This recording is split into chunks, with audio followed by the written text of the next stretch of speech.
from the top, so you can't really, and it's spliced play to play, so you don't get a tempo, feel some of those things. But yeah, generally we always just watch our filmer's view.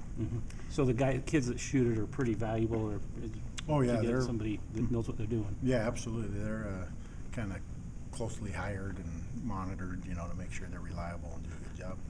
Yeah. Just as far as Taysom, what you're seeing from him, what's been the biggest change in your mind over the last few weeks that have made him be so successful? It's really just the entire offense. Just each guy kind of improving at their position and as a unit in our execution. Up front with protection, with the receivers, the backs, and it's just the chemistry, just getting on the same page, and the reps getting better each week that way. So how do you take it now from where they're at, which is a lot of success over 2-3 quarters, and make it into 4 quarters of success? That's the key, is just being able to stay at a constant level. It's easy to get caught up in momentum swings, or if a team adjusts, makes an adjustment with what they're doing scheme-wise, being able to adjust quickly and adapt to that, and then come right back out the next series and execute at a high level. So it's just a matter of being more consistent and not getting caught up in the swings, emotionally, and then with changes. Does it happen because you just had some leads and like getting Boise State, Georgia Tech, Edgewater, come out where you're not doing, that's like not the full complete game, anything to do with it? Maybe you guys have a lead and kind of like cruising, but not. It's kind of natural for players in general to lose their edge, when you have a lead or when you're playing well. You just assume you're going to come out the next time and keep it rolling. And so you have to stay at a high level of focus and execution. Because once that lets down, then it's, you're going to perform poorly and miss assignments, and now all of a sudden your drives are stalling. So it's just a matter of keeping that, that edge, that focus on execution and assignments.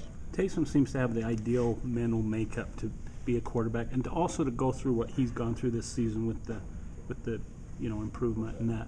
Would you agree? And is that what kind of has helped him do this? Yeah, he's a very level-headed. He doesn't get caught up, on nerves, or he's really started all the games. He comes out playing well, and a lot of times in the past you have to ease quarterbacks into it, so they calm down and get. But he's pretty level-headed, pretty focused, and with the positive or the negative, just kind of keeping that same mind frame, keep working hard, and focus on what you can control.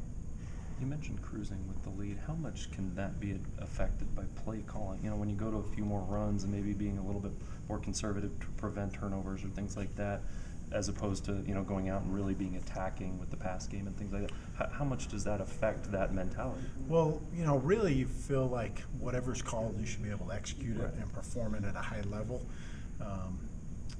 to stick with it. So I think it's really just more a matter of staying focused and keeping that edge and that execution. And if you do get a lead, you want to be able to run the ball. You want to be able to control some things that way. And so when put in that position, we need to still stay with the same focus, the same edge, and keep competing.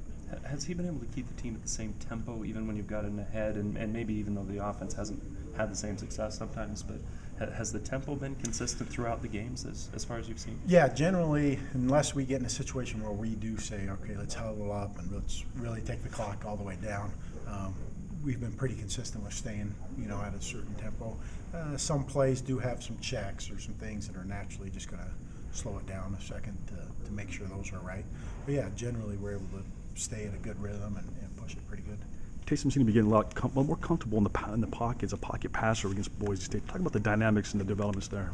Yeah, it's been something the last couple weeks that he's slowly been improving on, being able to move in the pocket and keep the eyes downfield and deliver the ball versus when you're really getting pressure and you just have to take off and get out of there. And so that's something that's really hard for anybody and takes time. And he's made some good improvements in that the last couple of weeks, and hopefully that continues. That fine line of when to just move in the pocket, keep your feet set, eyes downfield versus okay, I gotta get out of here and break contain and go make a play. There's some instinctive nature to that, but there's also some developing from your end. What do you guys do as coaches to help develop knowing how to stay in the pocket, trust your linemen, know when to move out the pocket, get a feel for how things are going? What kind of conditions do you create to simulate that? You set up drills to kind of mimic it and to represent those looks, to kind of work it and train that. But a lot of it just comes in the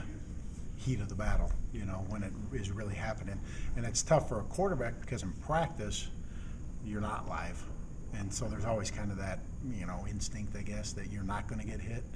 And so it's never quite the same look until you get in the game and it's live bullets. So I think that's something, you know, you work and you drill, but at the same time it just comes with those game reps of being through it and managing it and learning from, you know, how you did and that look, and then, you know, to adapt to it the next time.